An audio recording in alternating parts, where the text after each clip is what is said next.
बोलिए गायत्री माता की जय।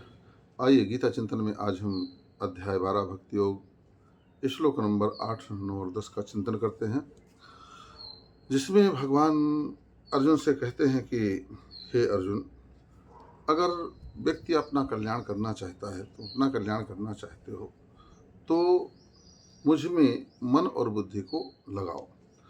ध्यान रखना मेरे भाई बहनों, आपकी हमारी अगर कोई वास्तविक संपदा है तो वह आपका मन और बुद्धि है।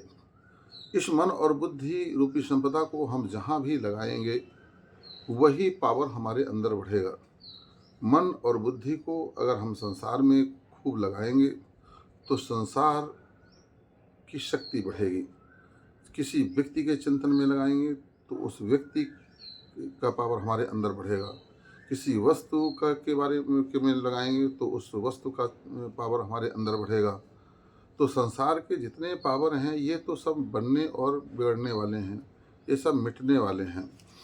तो वास्तविक पावर तो परमात्मा का है, जो कि नित्य है, सत्य है, अखंड है, अनंत है, जो कभी मिटने वाला नहीं है। एक बार तो समझदारी इसमें है कि मन और बुद्धि को जो है भगवान के चरणों में लगाने का प्रयास करना चाहिए।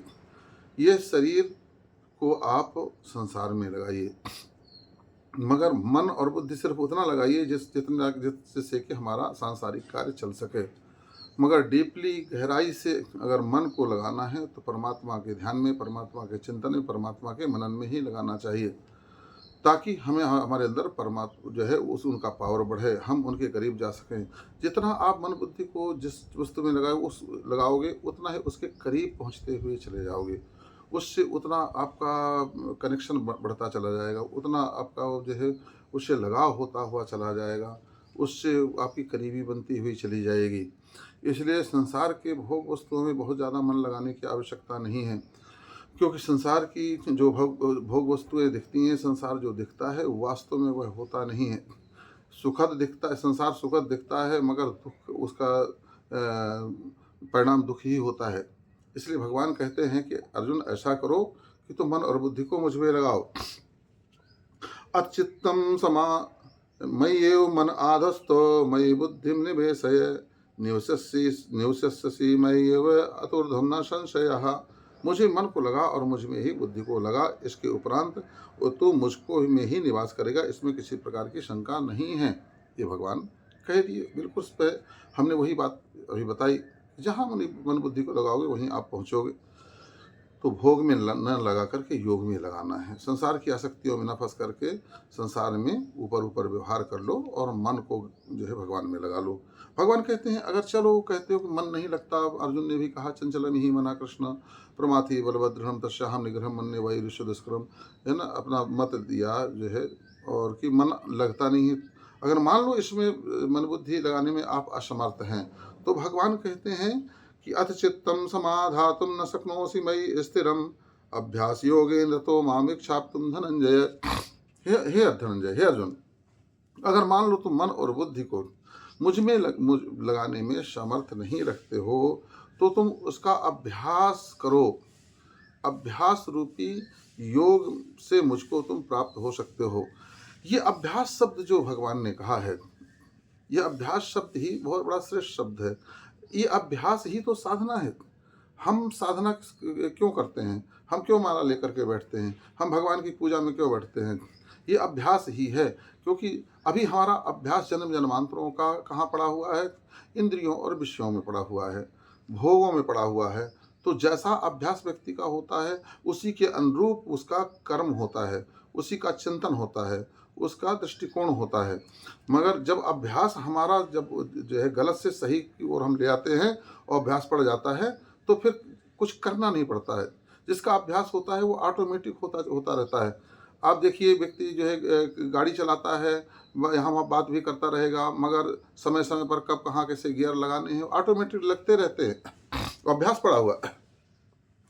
अभ्यास संसार का जब पड़ा हुआ होता है तो अभ्यास का चिंतन करना नहीं पड़ता, ऑटोमेटिक होता रहता है। घर द्वार का चिंतन करना पड़ता है आपको क्या? अभ्यास पड़ा हुआ है, जन्म जन्मांतरों का है, पत्नी बच्चे घर द्वार ये सब इसका चिंतन ऑटोमेटिक चलता रहता है, मगर भगवान का चिंतन नहीं चलता है। इसलिए नहीं चलता है कि हमारा अभ्यास वो नहीं है। इसलिए भगवान कहते हैं, अगर तू मन बुद्धि को मुझ में लगाने में सामर्थ्य नहीं रखता है तो अभ्यास कर, यह भी एक योग है। प्रयास कर, शनैः शनैः रूपरमेद बुद्ध्या गृहीत्या आत्मसंस्थम मनः कृत्वा न किंचित अचिंत्यत। धीरे धीरे चिंत जो है अभ्यास करो। कोई भी चीज़ धीरे धीरे ही होती है। धीरे धीरे रे मना धीरे सब कुछ हो। माली सींचे सौ घड़ा, ऋतु आए फल हो। और भगवान कहते हैं कि मान लो यह करने में भी तू असमर्थ है तो फिर क्या कर, तो मेरे लिए कर्मपरायण हो जा। अभ्यास भी नहीं कर रहा है तो मेरी सेवा कर, हैं जो है। अभ्यास से अप्यसमर्थोऽसि मत कर्मो परमो भव मदर्थम अभिकर्माणि कुर्वन् सिद्धिं वापश्यसि। यदि तू उपयुक्त अभ्यास करने में असमर्थ है तो हे अर्जुन, मेरे लिए तू कर्म परायण बन जा, मेरे लिए तू कर्म कर। भगवत अच्छा अभ्यास भी नहीं कुछ कर पाते हो, उसका जो है आपका योग सिद्ध नहीं हो रहा है, तो लग जाओ कर्म में। मैं भगवान का काम कर रहा हूँ, ये भगवान का काम कर रहा हूँ, ये भगवान का ये भगवान के बच्चे हैं, भगवान के बच्चों का की सेवा कर रहा हूँ। ये भगवान की दी हुई पत्नी है, इसलिए भगवान की जो है पत्नी का भी जो है ध्यान रखता हूँ। ये भगवान का दिया हुआ मकान है, इसलिए भगवान का जो है मैं इसकी रक्षा कर रहा हूँ। और ये भगवान का मंदिर, इसलिए मैं इसकी सफाई कर रहा हूँ। ये भगवान का यहाँ कार्य हो रहा है, इसलिए मैं झाड़ू लगा रहा हूँ। ये भगवान का कार्य है, इसलिए मैं इसमें तन मन धन लगा रहा हूँ। तो भगवान के लिए कर्म परायण बन जाओ, उसमें भी आपका उद्धार हो जाएगा। बोलिए गायत्री माता की जय।